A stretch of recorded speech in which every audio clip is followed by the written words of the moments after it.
Everyone. તો વિદ્યાર્થી મિત્રો, આજે આપણે ચેપ્ટર 7 ની બીજા નંબરની શોર્ટ નોટની સમજૂતી મેળવવા જઈ રહ્યા છે, જેનો ટોપિક છે Kutch.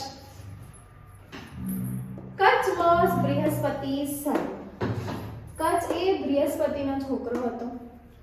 He was young, smart and handsome.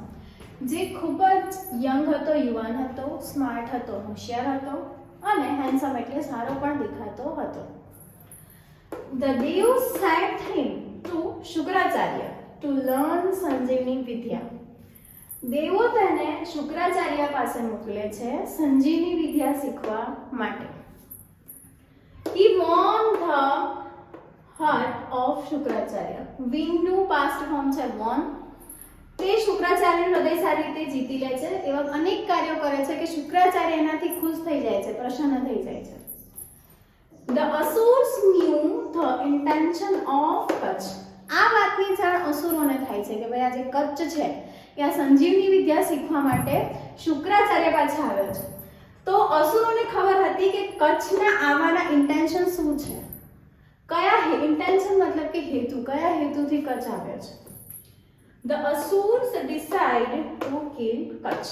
Intention ખબર હોવાના કારણે, હેતુ ખબર હોવાના કારણે અસુરો શું વિચારે છે કે કચ્છને મારી નાખવો પડશે.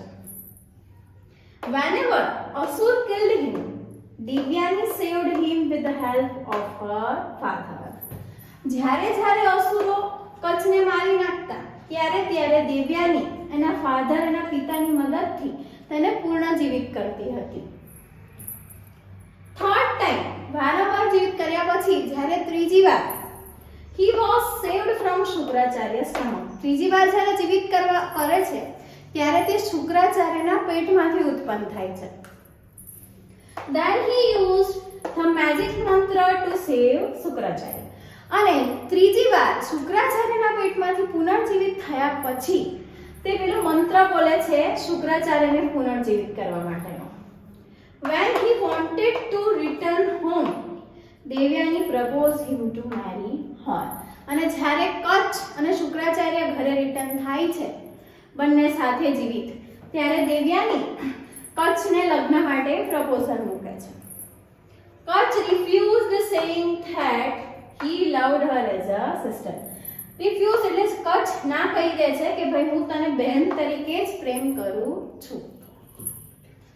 He did not want to commit a sin by marrying her. Commit a sin મતલબ કે કચ્છ કોઈ એવા ખોટા પાપમાં પડવા માંગતો ન હતો. તે શુક્રાચાર્યના પેટમાંથી ઉત્પન્ન થયો હોવાથી તેનું એવું માનવું હતું કે દેવ્યાની તેની બહેન છે, આથી કોઈ પાપ કરવા નહોતો માંગતો, એટલે તે લગ્ન માટે ના કહી દે છે.